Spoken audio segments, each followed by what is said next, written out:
누가복음 9장 28절에서 36절 말씀까지 한 절씩 교독하도록 하겠습니다. 제가 먼저 읽습니다.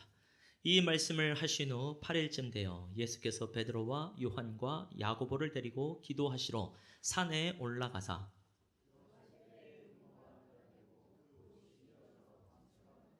문득 두 사람이 예수와 함께 말하니 이는 모세와 엘리야라.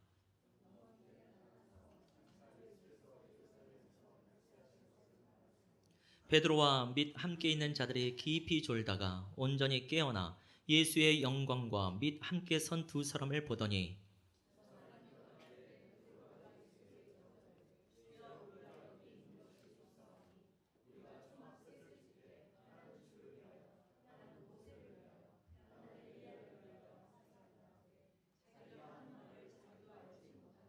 이 말할 즈음에 구름이 와서 그들을 덮는지라.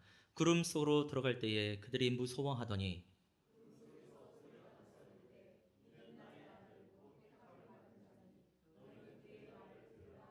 함께 읽습니다. 소리가 그침에 오직 예수만 보이더라. 제자들이 잠잠하여 그 본 것을 무엇이든지 그때에는 아무에게도 이르지 아니하니라. 아멘. 한 주간 평안하셨는 줄로 믿습니다. 또 두 사람씩 또 세 사람씩 한 주 동안 어떻게 지나셨는지 또 하나님의 은혜가 무엇이었는지 잠시 1분 정도 2분 정도 나누고 나서 또 말씀을 또 나누기를 원합니다. 한번 나눠보시죠. 네.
예, 마무리하셔도 될 것 같습니다.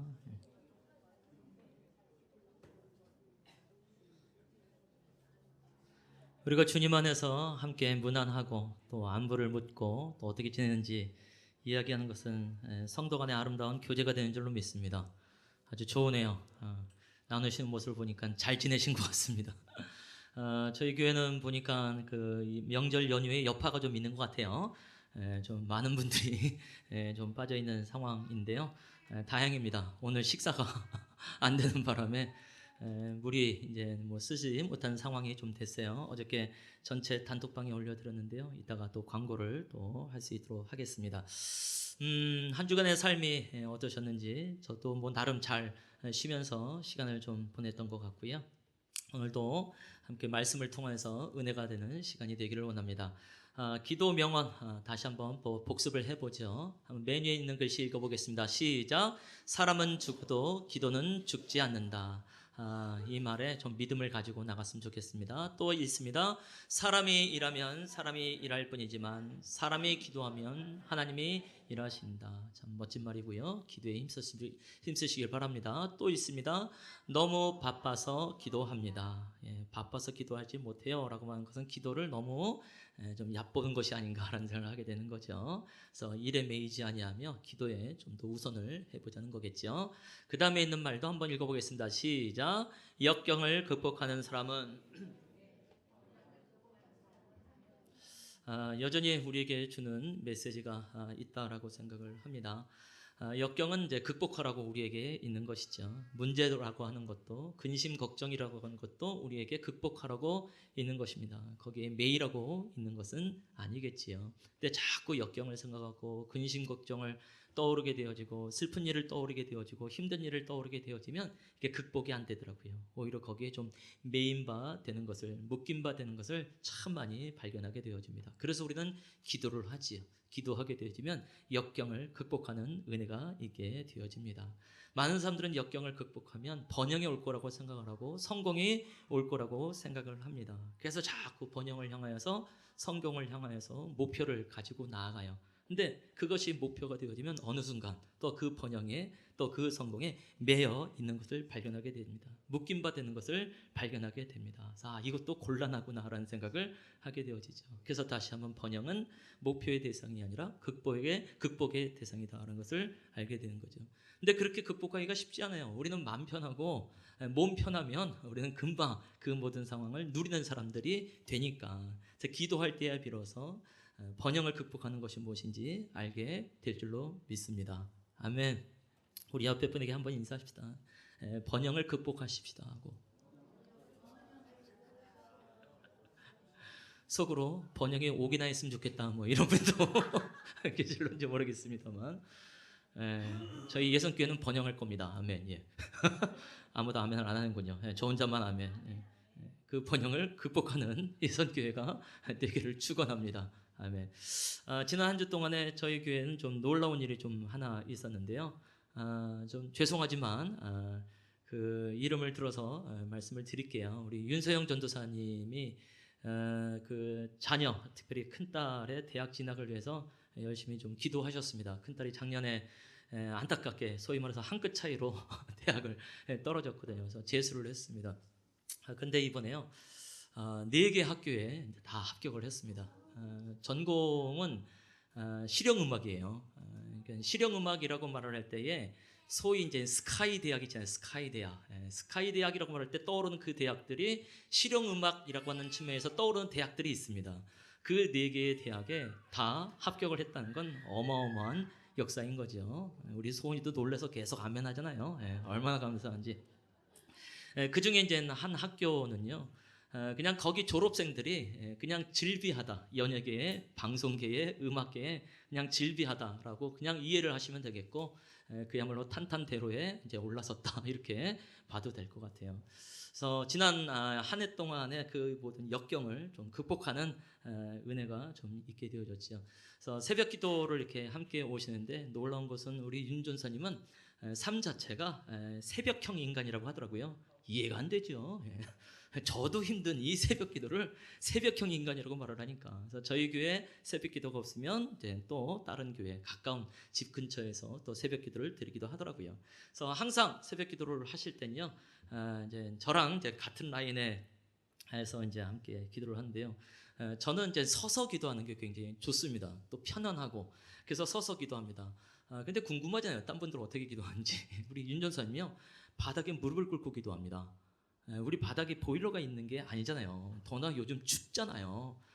근데 무릎을 꿇고 기도를 하더라고요. 그래서 야, 이분 참 대단하다. 이거 어떻게 해야 될까? 뭐 감당이 안 된다. 뭐 이런 생각이 들기도 하면서, 특히 발표가 나는 제 목요일 날은 제가 들 땐 거의 신음하다시피 기도하시는 걸 좀 듣게 된 것 같아요. 마치 한나가 그 아들을 위해서 간절하게 기도하듯이 열심히 기도하셨는데, 정말로 이제 4개 학교를 다 합격을 한 걸 들으면서 참 감사하다.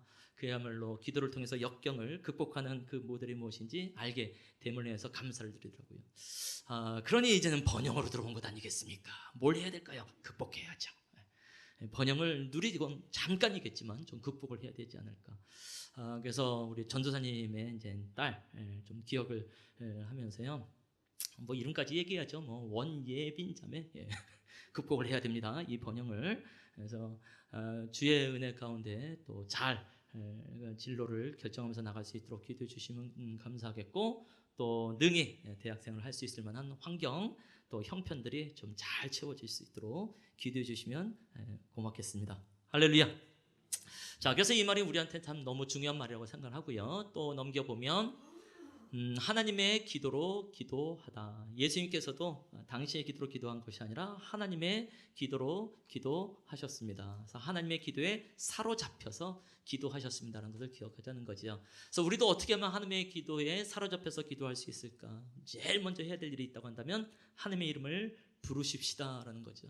그것에서부터 기도는 시작이 되어지고, 두 번째, 하나님이 어떠한 분인지 말하기 시작하는 거죠. 오늘 계속해서 저도 멘토하고 서로 인사했던 것처럼 나의 하나님은 동일하신 분이십니다. 하나님 정말 내 삶 속에서 한결같은 분 아니십니까?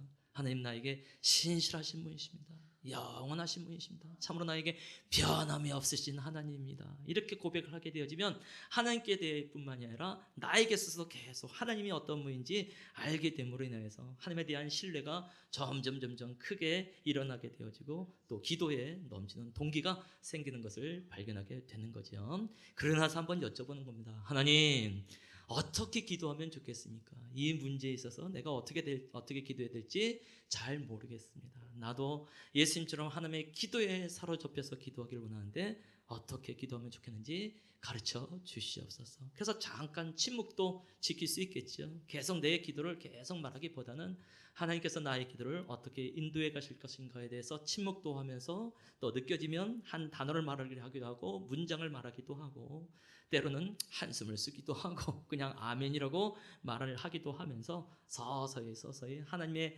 기도로 기도하는 것이 무엇인지 알게 될 줄로 믿습니다. 지난주에 나누었던 것, 기도 신의 한 수가 되어집니다 라고 말씀드렸어요.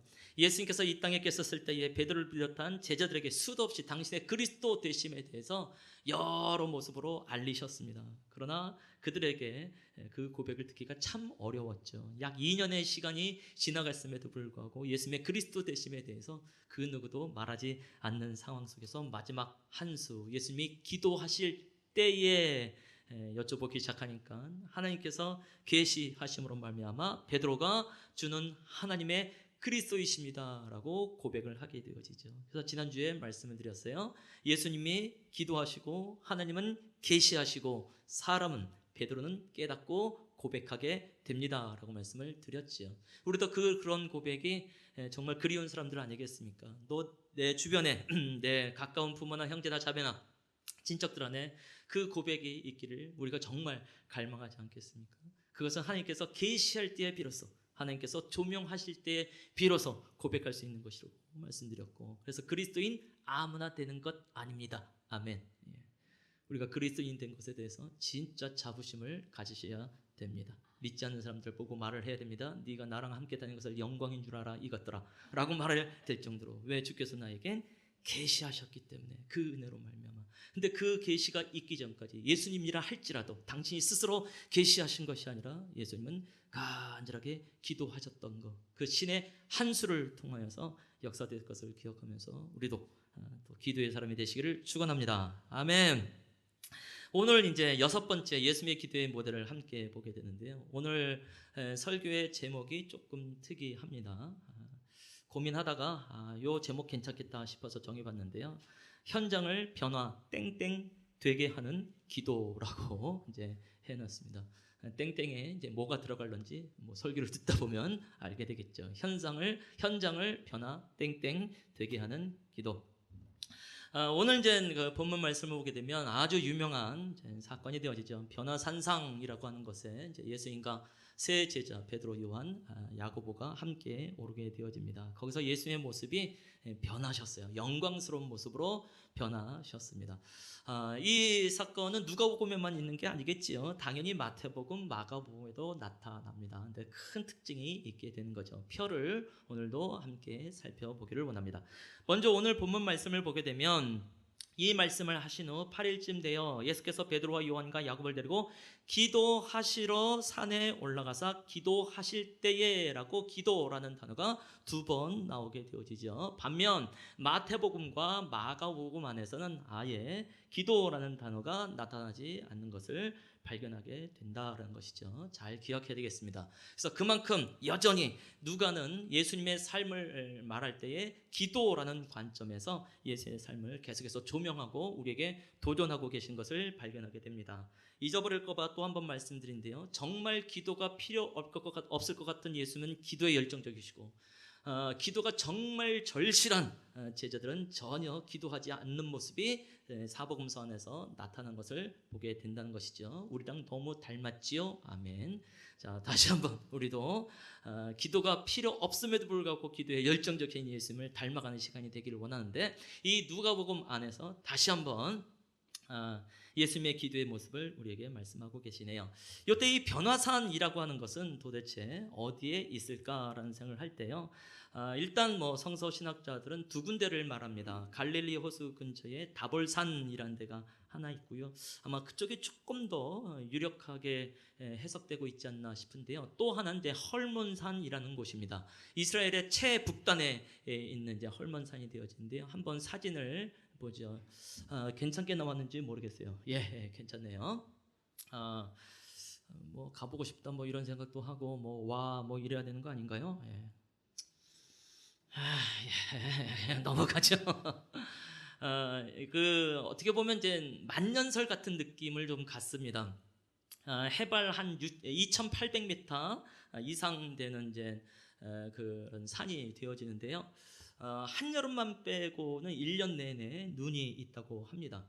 그래서 이제 백산이다 이렇게 불리기도 하고요. 이스라엘 땅에서 유일하게 스키를 즐길 수 있는 곳이라고 이제 말을 하게 되어지네요. 그래서 이런 헐몬산을 이제 우리가 잘 떠올릴 수 있게 되어지는데, 이것이 어떻게 보면 요단강의 최상 그 상류라고 볼 수 있겠어요. 여기서 흐르는 물이 이제 갈릴리 호수를 통해서 요단 강물을 통하여서 바다보다 훨씬 낮은 땅인 사해까지 흘러가게 되어지죠. 그러니까 수백 킬로미터를 흘러가게 되어지는데, 그 바로 원천이 되는 것이 이제 헐몬산이다라고 이해를 하시면 되겠고, 이스라엘에게 있어서 굉장히 중요한 산이다 이렇게 말씀을 드릴 수 있을 것 같고요. 때로는 이 헐몬에서 흐르는 이제 물이 땅 속에 스며들면서 지하수가 되어지고, 어느 곳에서 한 곳에서 용천수처럼 이제 솟아오르기도 하고, 거기서 이제 많은 식물과 동물이, 사람이 또 생명을 누리기도 합니다. 굉장히 좀 아름다운 산이다 이렇게 볼 수 있을 것 같아요. 그래서 성경 말씀을 보게 되면 이 헐몬산을 비유를 통하여서 이스라엘에게 어떤 은혜가 있는 거에 대해서 이제 말씀이 나오겠는데요. 대표적인 것이 시편 133편 1절에서 3절 말씀이 됩니다. 한번 읽어 보도록 하겠습니다. 예, 시편 134편 1절에서 3절.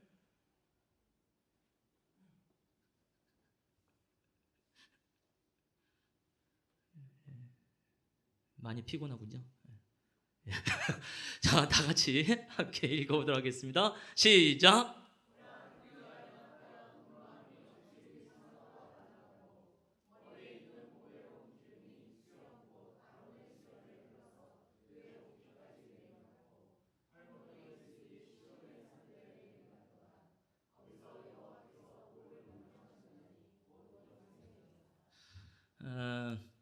개척 이후로 두 번째로 한번 깍지 끼고 다 같이 한번 깍지 끼고요, 하늘을 향해서 한번 스트레칭을 쫙 해보시기 바랍니다. 예, 좋습니다. 예, 됐어요. 한 번만 하면 되겠죠. 더우신가요? 저는 되게 덥거든요. 누군가는 저보다도 훨씬 더운 사람이 있는 것 같기도 하고요. 예. 자, 정신 차리십시다. 예. 자, 이제 여기 말씀을 보면 형제가 연합하여 동거하며 어찌 그리 아름다운 거, 그러니까 성도 간의 교제가 얼마나 아름다운가, 특히 교회가 얼마나 아름다운 것인가를 말하게 되어지는데, 그 비유를 뭘로 들고 있냐면 3절 말씀 보니까 헐몬의 이슬리라고 되어 있습니다. 그래서 시온산의 내림과 같다 이렇게 표현을 하고 있지요. 그래서 헐몬산이 북쪽에 있다고 그랬잖아요. 북풍이 불게 되어지면 이 만년설과 같은 눈발이 쫙 이제 바람이 부는 거죠. 그래서 따뜻한 남쪽으로 가게 되어지면 이것이 이제 녹으면서 이슬로서 촉촉하게 이스라엘 땅 전체를 덮는 것을 보게 되어지고, 남쪽에 네겝으로 가는 굉장히 넓은 사막이 있어요. 거기까지 쫙 불어가게 되어집니다. 아마 그것을 우리가 눈으로 볼 수 있다고 한다면 굉장히 아름다운 모습이겠구나라는 생각을 하게 되어지고, 실제로 이스라엘 땅 전체는 국토의 60% 이상이 사막이다 이렇게 되어져 있으니까 늘 이런 이슬이 아마 절실한 땅이 아닌가라는 생각을 하게 되어지는 것이죠. 그래서 이 헐몬산이라는 것은 이스라엘에서 굉장히 중요한 땅이 되어지고, 중요한 산이 되어지고, 그것을 통해서 생명의 이제 연장을, 생명의 이제 소송함을 이루게 됩니다라고 말씀을 드린 것이죠. 바로 이제 이 헐몬산이라고 하는 곳에서 이제 예수님이 이제 변화되어진 것이죠. 그러면 왜 이 헐몬산을 변화산이라고 말을 할까요? 그 전까지는 변화산은 말을 안 했겠죠. 늘 헐몬산이라고 말을 했겠죠. 근데 예수님의 변화된 이후부터 이제 변화산 이렇게 부릅니다. 그 이유는 예수님께서 거기서 변화가 됐기 때문에 그렇죠. 마치 신의 산이라는 것이 오늘날 우리에게도 중요한 이유가 있다고 한다면 바로 거기에 여호와 하나님이 나타나셨고 임재하셨기 때문에 그 신의 산이 우리한테 중요한 것이고, 소위 거룩한 산 성산이 되는 것이고, 수많은 또 기독교 순례자들이 함께 가는 것이 아닌가라는 생각을 해보게 되어지죠. 그래서 헐몬산이 변화산이 된 이유는 바로 예수님께서 거기서 변화가 됐기 때문이다라는 것을 잘 기억을 하면서 나가시면 좋겠습니다. 자, 예수님께서 여기서 변화가 되어졌을 때는요, 시각적으로도 용모가 변화가 됐다라고 되어 있고요, 그 옷이 휘어져 광채가 되었다라고 되어 있습니다. 우리가 작년 거의 한 2개월 이상 예배와 하나님의 영광에 관한 설교를 나누었죠. 그때 영광이 무엇입니까? 라는 말씀을 드릴 때 맑고 밝고 빛나고 깨끗하고 아름다운 것입니다 라고 말씀을 드렸고, 마치 이것은 골드와 같습니다 라고 말씀을 드렸던 것 잘 기억을 하실 거라고 생각합니다. 그러면서 마치 영광이라는 것은 하나님의 그 빛 자체입니다 라고 말씀인데, 오늘 이 말씀이 동일하게 또 우리에게 말씀하고 있습니다라는 것을 알게 되어지죠. 심지어 그 옷이 휘어졌다라고 되어 있고, 다른 복음서에서 보게 되어지면 이 세상에서 아무리 빨아도 그 정도로 희게 될 수 없을 것이다 라는 표현으로 있을 정도로 아주 빛의 상황 가운데 있는 것을 발견하게 되어지죠. 그래서 시편 말씀을 보게 되면 하나님께서 주께서 옷을 입은 것 같이 빛을 입으시며 라는 표현이 있게 되어지거든요. 그래서 실제로 빛을 입고 계신 그 예수의 모습이 시편에서 말씀했던 것이 이제 복음서 안에서 성취되는 것을 발견하게 되어지고요.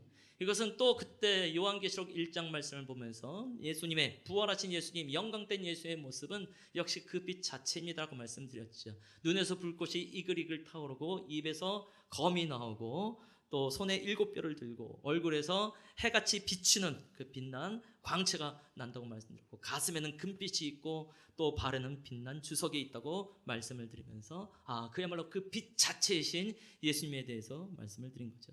그래서 어떻게 보면 오늘 본문 속에서 예수님께서 그렇게 나타날 것은 곧 부활하시게 될 예수님에 대한 일종의 예습, 예수님의 광채, 예수님의 영광에 대한 예습이 아닐까라는 생각을 해보게 되는 것이죠. 부활에 대해서 사도 바울은 말을 할 때요, 우리가 썩을 것을 심어서 썩지 않는 것으로 나온다고 말하고 있고, 욕된 것으로 심어서 영광된 것으로 다시 살아나고, 약한 것으로 심어서 강한 것으로 다시 살아난다라고 말씀을 할 때에 바로 그 썩지 아니하면 그 영광스러운 것, 그 강한 것이 바로 오늘 바로 변화산상에 나타나신 예수의 모습이 아닌가라는 생각을 해보게 되는 거죠. 김창민 목사님은요, 이 부분에 대해서 이제 설교를 할 때 그런 표현을 썼어요. 마치 하나님이 천국의 커튼을 잠시 열었다가 다시 닫아놓은 것과 같습니다. 아주 괜찮은 표현이다라는 생각을 하게 되더라고요. 우리가 천국이 무엇인지, 하나님의 나라, 하늘나라가 무엇인지 잘 이해하지 못하지만 바로 이 변화산상의 사건을 통해서 천국은 이런 곳이구나, 잠시 커튼이 거쳐진 것을 보면서 알게 되는 그런 은혜. 그러니까 변화산의 사건은 예수님에게 있어서 또 우리 그리스도인에게 있어서 너무너무 중요한 사건이다라고 말씀을 드릴 수밖에 없겠죠. 특히 그 현장에 있었던 베드로에게는 그의 일생에 그가 죽기 직전에도 말년에도 결코 잊을 수 없는 사건이 된 것 같아요. 그래서 베드로후서 1장 16절에서 18절 말씀을 보게 되면 이 말씀이, 이 사건이 이제 설명이 되어져 있지요. 자, 이 말씀도 같이 한번 읽어보겠습니다. 다 함께 시작!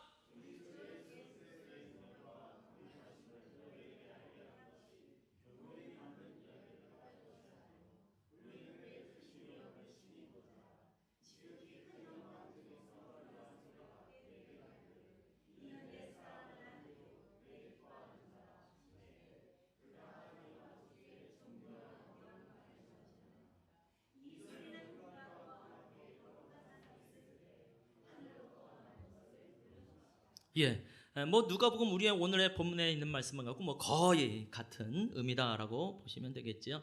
그러니까 베드로가 이 사건이 얼마나 본인한테 중요한 사건이었으면 어떻게 보면 일종의 전환점과 같은 사건이었으면 그의 말년에 그의 서신서를 통해서 기록을 하는가라는 것을 발견하게 되어지죠. 지극히 큰 영광 중에 계신 예수님을 보게 된 것이고 존귀와 영광을 받으신 예수님을 보게 된 것이고 그때에 하늘로부터 들리는 소리를 듣게 된 것을 명확하게 표현하고 있지요.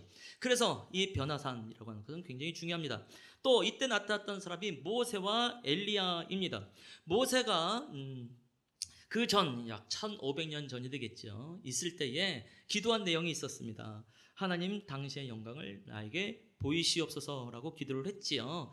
그때 하나님께서 이제 모세를 손바닥으로 가리시고 지나셨습니다. 그래서 당시의 등을 보이셨지요. 어떻게 보면 모세에게 있어서 이제 명확한 하나님의 영광의 전 모습은 볼 수 없는 상황이 되어지는데요. 지금 변모하고 계신 변화되신 참으로 영광 중에 계신 예수님을 보게 된 것이죠. 그래서 어떤 목사님은 바로 모세의 그 기도가 성취가 되는 사건이기도 합니다. 몇 년 만에 1500년 만에 어마어마하죠.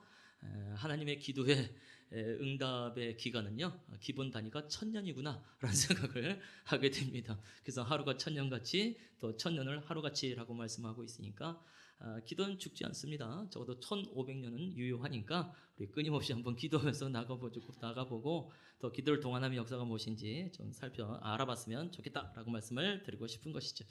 자, 그래서 이 변화산이라는 것을 우리가 잘 기억하면서 나가시면 좋겠는데요. 도대체 예수님의 이 변화가 언제 일어나는가 계속 강조하지만 예수님이 기도하실 때 그 영모가 변화된 것을 발견하게 됩니다. 이것은 마치 예수님께서 세례를 받고 그 다음에 하늘이 열린 것이 아니라 세례를 받고 기도하실 때에 하늘이 열리고 또 성령이 비둘같이 내리면서 하나님 아버지의 음성이 들린 것과 마찬가지입니다 라고 말씀을 드릴 수밖에 없는데요. 이때 이제 모세와 엘리야가 함께 있게 되어지는데요. 그때도 말씀드렸던 것 같아요. 세례를 받고 일어나서 기도하실 때 하늘이 열리고, 그래서 그때 이후로 지금까지 하늘의 열린 문은 닫혀본 적이 없습니다라고 말씀드린 것이고, 아마 변화산성에서 모세와 엘리야가 나타나는 것도 아마 그때 열려진 하늘을 통해서 내려온 것이 아니겠습니까라고 말씀을 드렸던 기억이 저는 납니다. 다 기억이 난다고 믿고. 그래서 오늘 이제 바로 이제 모세와 엘리야가 그 열린 하늘문을 통해서 우리에게 나타나게 되어지죠. 왜 그렇게 말씀을 드리냐면 예수님께서 세례를 받고 일어나셨을 때 하나님께서 하신 말씀과 지금 변화산에서 변화되고 나서 하나님께서 말씀하신 것이 거의 동일하게 나타나고 있기 때문에 그렇다라는 것이죠. 그래서 좀 기억하면서 나가자. 하늘의 문은 항상 열린 문입니다. 우리도 그 열린 문을 향해서 나아갑니다라고 말씀을 드리는 것이죠. 그럼 도대체 왜 예수님께서 이 변화산에 갔는가? 일단 그 목적은 기도하러입니다. 예수님에게 있어서 항상 기도가 가장 중요한 이제 상황이 되어졌고요. 나중에 이제 예루살렘으로 가실 때에도 이제 감람산이라는 곳에서 또 자주 기도하신 모습이 나타나게 되어졌는데, 그러면 왜 변화산에 가서 이제 기도하게 되셨는가? 뭔가 목적이 있었겠지요. 그것은 당신의 변화되어지는 영광과 함께 정말 절실하게 필요한 것이 있다고 한다면 하나님의 세미한 음성이 아니었을까라는 생각을 해보게 됩니다. 왜? 실제로 하나님께서 그렇게 말씀하시고 거기에 힘을 얻어서 다시 한번 산 밑으로 내려가 당시의 마지막 사역을 감당하고 있기 때문에 그렇지요. 특히 이 모세와 엘리야 그리고 예수님이 함께 대화를 했을 때 이 대화의 내용이 아마 우리에게 참 중요하지 않을까라는 생각을 해보게 됩니다. 모세가 내려왔어요. 엘리야도 내려왔습니다. 그리고 예수님은 변화된 상태가 되어졌습니다. 이거 그냥 우리가 상상하는 것만으로도 이거 엄청난 일이거든요. 베드로와 또 요한과 야고보가 함께 그 안에 있으면서 이 황홀경을, 이 신비로움을 어떻게 표현할 수 있겠는가라는 생각을 해보게 되는 거 아닌가요? 마치 출애굽기 24장에서 또 모세와 또 아론과 70명의 장로들이 산 중턱에서 하늘을 보고 먹고 마셨더라라는 표현이 있는 것처럼 그런 사건이 또 바로 이 변화산의 사건이 아니겠는가. 그러면 이들의 대화 속에서 아름다운 대화, 기쁨의 대화, 즐거움의 대화를 나누게 될 것 아니겠습니까? 모세가 드디어 내가 그 영광을 봤습니다. 너무 좋습니다. 엘리야, 어이구 예수님의 영광을 보고 싶어서 내가 승천했지만 또 한번 내려봅니다. 이런저런 덕담을 나누면서 나갈 수 있을 거라고 생각하는데 안타깝게도 성경에서는 그런 내용이 없고요. 31절, 누가복음 9장 31절 한번 읽어보기를 원합니다. 30절 31절 시작.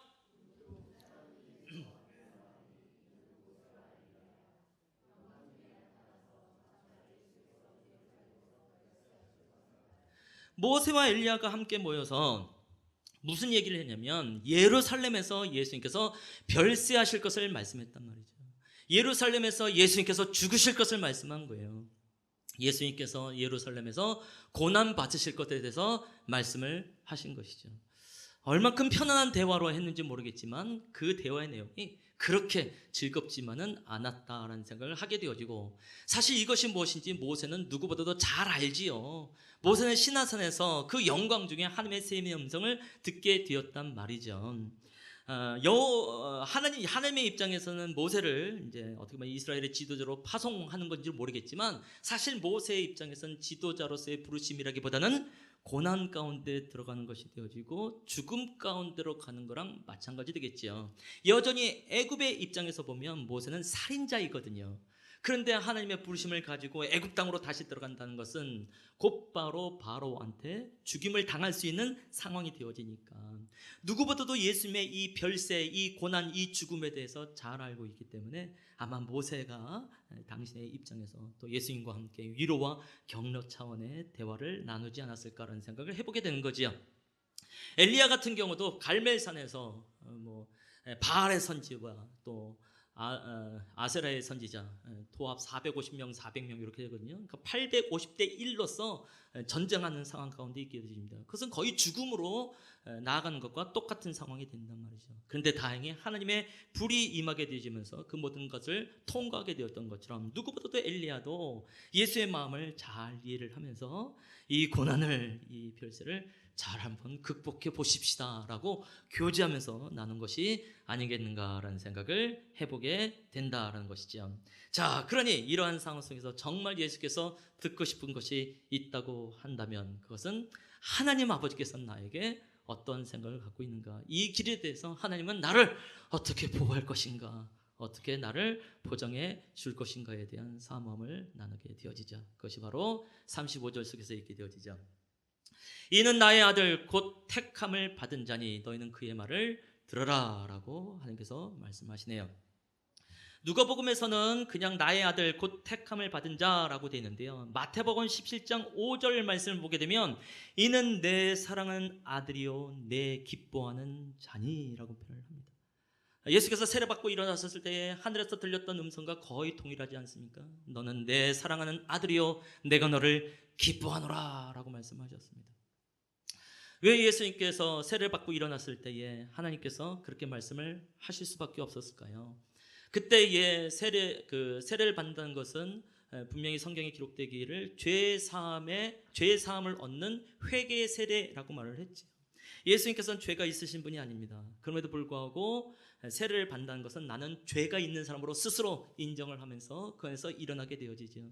결국 예수님의 모든 공생애, 앞으로 이루어질 3년 동안의 모든 공생애가 결국 죄인처럼 살아갈 수밖에 없는 당시의 상황이 되는 것을 예수께서 받아들이고 나가는 거죠. 그리고 3년 후에 곧 죽게 될 것에 대해서 예수께서 미리 알고 계셨으니 아버지 하나님께서도 그것을 통해서도 예수님께 격려할 필요가 있겠죠. 그래서 3년 전에, 이때로부터 보면 2년 전에 하나님께서 나타나셔서 말씀하셔서 너는 내 사랑하는 아들이요 내 기뻐하는 자라.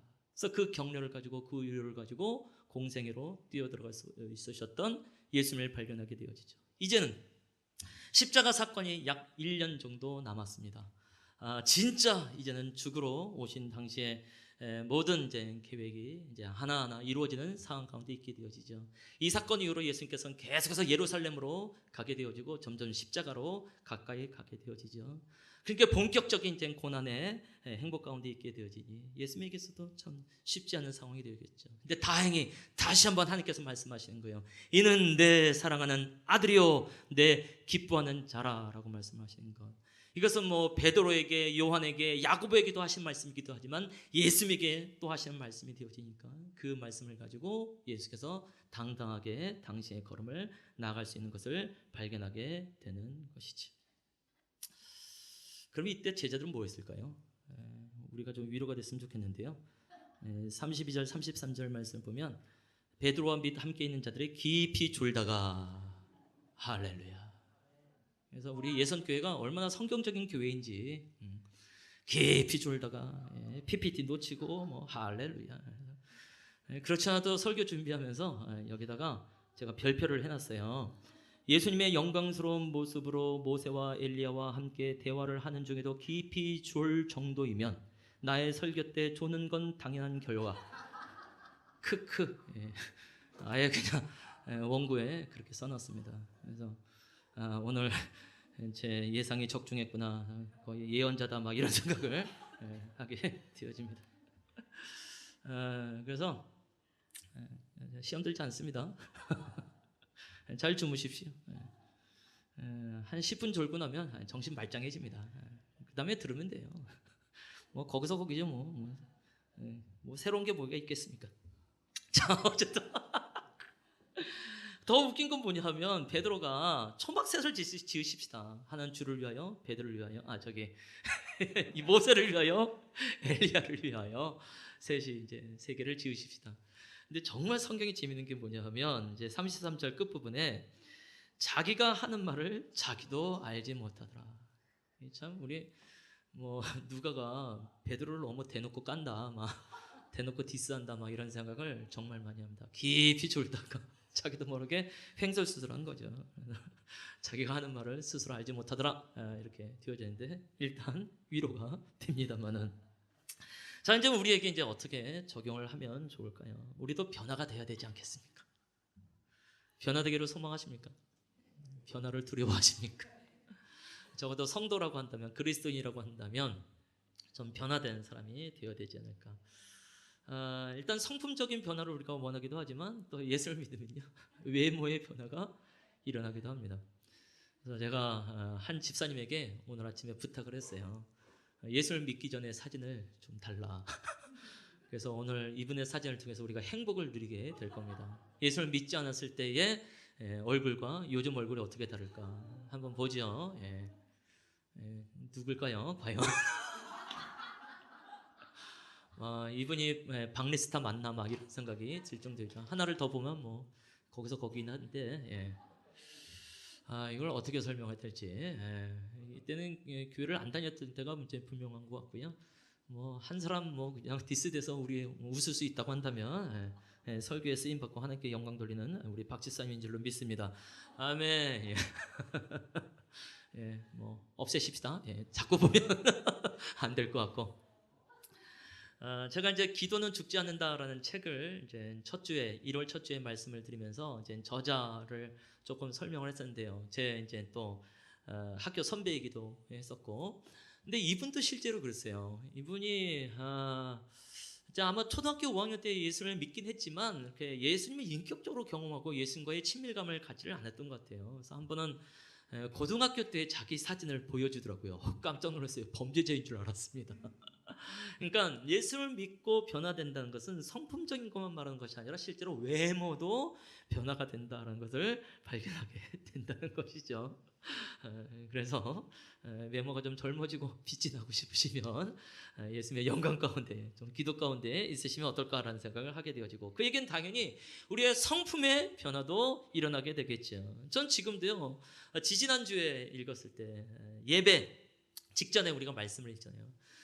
특히 이제 출애굽기 33장 6절 말씀을 읽었었는데, 하나님이 어떤 분인가, 여호와는 자비롭고 은혜롭고 노하기를 더디하시고 인자와 진실이 많은 하나님입니다, 이런 말씀을 드리면서 우리 하나님은 노하기를 더디하십니다 이렇게 말씀드렸는데, 그때 성도들의 표정이 너무 좋더라고요. 우리 하나님이 노하기를 더디하신 분이구나. 물론 우리를 보니까 아니더라는 거죠. 한국인은 노하기를 빨리 하고, 아멘. 그래서 우리도 어떻게 하면 노하기를 더디할까? 아마 한국인들이 노하기를 더디하기만 해도 한국 사회는 훨씬 더 달라지겠다는 생각을 많이 하게 되지요. 그 전에 비해서 워낙 노하는 상황들이 뉴스를 통해서, 드라마를 통해서, 영화를 통해서 너무 많이 나와요. 과거에는 그런 걸 우리가 볼 기회가 별로 없었어요. 그래서 인품 좋은 사람들이 사실 많이 있었거든요. 근데 자꾸 매스컴을 통해서 그들의 극단적인 표현으로 인해서 보다 보니까 우리도 노하는 것이 당연한 줄 알고 그렇게 나가더라고요. 그래서 그래야 한국민들이 노하기만 더디해도 아마 한국 사회는 훨씬 더 달라질 거다라는 생각을 하게 되어지는데, 바로 어떻게 우리가 이 성품의 변화를 갖게 될 것인가? 바로 하나님의 영광 가운데 있는, 즉 기도를 통한 그 변화가 있지 않겠습니까? 라고 말씀을 드릴 수밖에 없겠지요.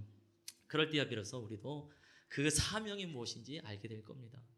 그리스도인 한 사람 한 사람에게 어찌 주께서 주시지 않은 사명이 없겠습니까? 다 우리는 있지요. 이 사명을 우리가 극복을 어떻게 감당할 수 있을까? 사명 가운데는 항상 고난이 따라오게 되어 있습니다. 예수님께도 놀라운 사명이 있지만 별세하실 것에 대한 이 고난이 따라옵니다. 이것을 어떻게 극복할 수 있을까요? 그래서 기도를 통해서 예수께서 극복하시는 것을 보게 되어지고, 또 어떻게 세미한 음성을 들으면서 나갈 수 있을까요? 기도를 통해서 그 세미한 음성을 듣고 나가게 되는 것. 그렇다고 한다면 우리도 변화되어지고 고난과 함께 있는 이 사명을, 이 비전을 감당하려면 우리도 세미한 음성이 필요하지 않겠습니까? 그렇죠? 근데 기도하지 않고서는 그 세미한 음성이 무엇인지 알기는 참 힘든 것 같습니다. 그래서 오늘 아침에는 곰곰이 한번 생각을 해봤어요. 기도하지 않는 성도, 기도하지 않는 그리스도인은 아무것도 할 수 없다. 한번 떠올려 보시죠. 내가 그리스도인이라고 말하면서, 내가 성도라고 말하면서 기도를 하지 않을 때 내가 할 수 있는 일이 있을까? 그러니까 적어도 지금까지 예수님께서 기도의 모범을 보이신 것에 의하면, 기도의 철저하게 우선권을 두신 예수의 모습을 보게 되면 그 예수님을 따라가고 있는 그리스도인으로서 기도하지 않고 할 수 있는 것이 한 가지라도 있을까? 하나도 없다라는 결론을 성급하게 좀 내리게 되는데, 그리 성급한 건 아니고 앞으로도 계속 나타날 표현이 아닌가라는 생각을 해보게 되면서 다시 한번 기도하시면 좋겠어요. 그래서 맨 처음에 말씀드렸던 왜 그 변화산이 변화산이 되어졌는가라고 말씀드렸던 것, 예수님이 그곳에서, 그 산에서 변화되었기 때문입니다라는 것을 다시 한번 돌아가면서 마무리해보죠. 만일 예수님이요 갈릴리 호수에서 변화가 되어졌으면 그때부터 갈릴리 호수는 변화 호수라고 불려졌겠죠. 만일 예수께서 광야에서 변화가 되셨으면 아마 변화 광야라고 불려졌겠죠. 예수님께서 성전에서, 아니면 회당에서 변화가 되셨으면 변화 회당, 변화 성전, 이렇게 말을 했겠지요. 요단강에서 예수님께서 변화되셨으면 변화강이라고 표현을 했을 것 아니겠습니까? 그래서 결국 나의 삶의 현장, 예수님의 삶의 현장이 변화산이 된 것처럼 나의 삶의 현장이 좀 변화 땡땡이 되어야 되지 않겠는가? 그것은 기도를 통해서 나타나게 되어집니다. 그래서 할 수만 있으면 우리 성도들의 가정이 변화 가정 되시기를 축원합니다. 변화 집 되시기를 권해드립니다. 변화 일터 되십시다. 변화 직장 되십시다. 변화 학교 되고 변화 알바 되고, 그러려면 우리 예선교회도 변화 교회, 그것은 기도할 때야 비로소 그런 정체성을 갖게 된다는 사실을 기억하시면 좋겠습니다. 함께 찬양해보죠. 지난주에 또 지지난주에 계속 불렀던 신실하신 하나님을 찬양해보면서 나가보겠습니다.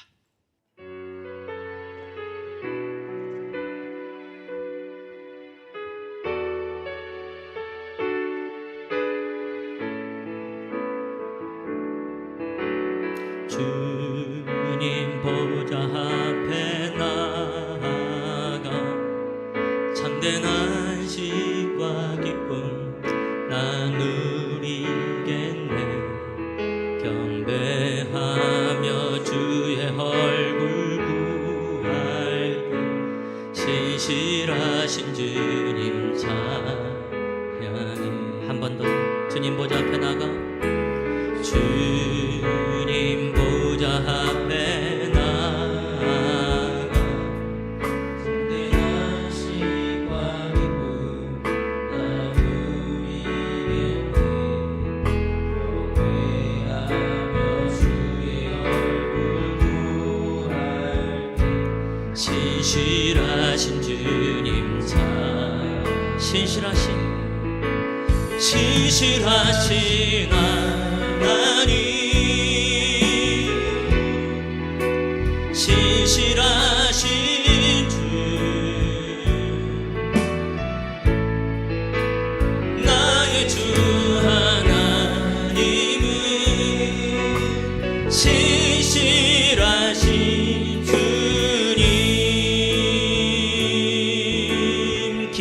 들으시는 하나님,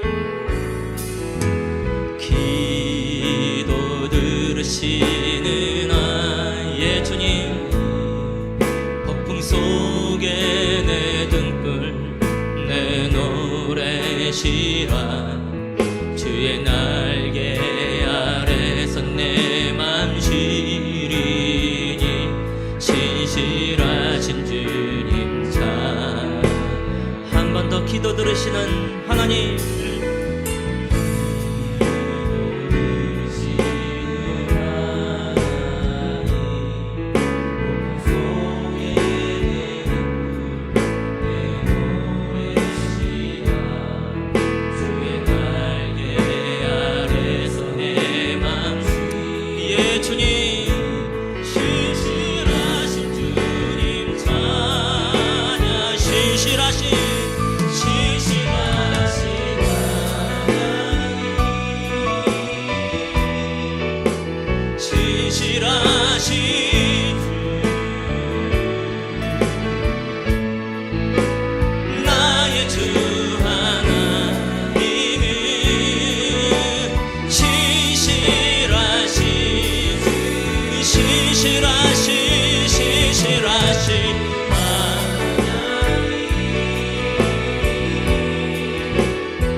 주 앞에 기도하는 시간이 되길 원합니다. 우리 하나님은 신실하신 분이십니다.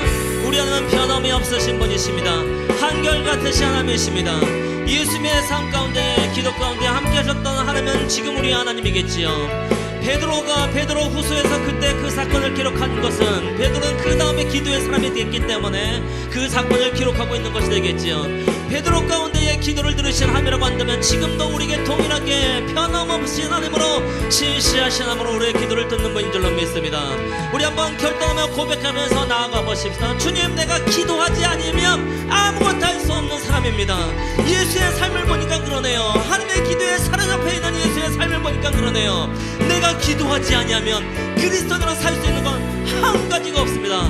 나로 기도의 사람 되게 해주시옵소서. 우리 다 함께 기도하면서 나가겠습니다. 할렐루야. 주님 말씀입니다. 주님 기도의 사람으로 다시 한번 서나가면서 나그를 간구하며 나가라.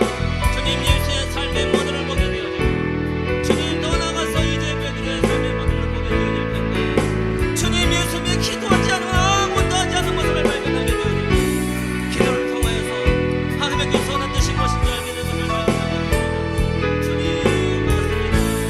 나는 아버지의 뜻을 행하려고 이곳에 왔노라 하신 그 말씀으로 그 뜻을 어떻게 분별하면서 나갈 수 있었는지 하나님이여 철저하게 예수님께서 당시의 삶 속에서 주님 기도함으로 말미암아 아버지의 그 변한 되어짐을 갖게 되어지고 영광스러운 것을 갖게 되어지고 주님 그 안에서 하나님의 세면으로서 내가 너를 사랑하는 아들이다, 내가 너를 기뻐하라 라고 하신 그 메시지로 말미암아 당당하게 당시의 사명을 감당하며 나갈 수 있었던 것처럼 주님 다시 한번 나로 하여금 아버지여 우리의 형도로 하여금 기도의 성도 될 수 있도록 주님 인도하여 주시옵소서. 그리스도로 기도하지 않으면 아무것도 할 수 없다는 사실을 기억하며 나갈 수 있도록 인도해 주시기를 간절히 바랍니다. 주님 그날이 언제가 될는지 모르겠지만 마침내 기도의 사람이 될 것을 바라볼 때까지 아버지는 다시 한번 나아가기를 원하나이다. 주님 그 일을 이루시고 나타내어 주시옵소서. 주님 우리 한 번 더 기도할 때에 이 나라와 민족을 위해서 함께 기도하십시다. 뉴스를 통해서 우리가 알게 되었던 것처럼 2월 27일부터 28일 동안에 북미 정상회담이 있게 되어집니다. 정말 이 한반도 땅 가운데 정말 절실한 것이 있다고 하면 질신된 평화가 아니겠는지요. 전쟁의 위협에서부터 완전히 벗어나는 것이 우리에게 원하는 것이 아니겠는지요. 이때 하나님이 주신 기회인 줄로 믿고 하나님 아버지가 간구하옵나오니 주장하시고 역사하여 주시옵소서. 정상들의 만남이지만 정상보다 더 정상 되신 하나님께서 주관하시고 다스려 주시면 안 되겠습니까? 주님, 한반도 땅간에 온전한 평화가 일어날 수 있도록 인도하여 주시옵소서. 또한 케냐 땅을 위해서 기도하면서 나가지요. 주여, 온전한 전기 황자 공사가 있게 해주시옵시고 지하수 개발이 온전하게 일어나게 해주시옵소서. 우리 주여 한번 부르시고 기도합니다. 주여, 아버지 맞습니다. 주님, 갈망하며 나아갑니다.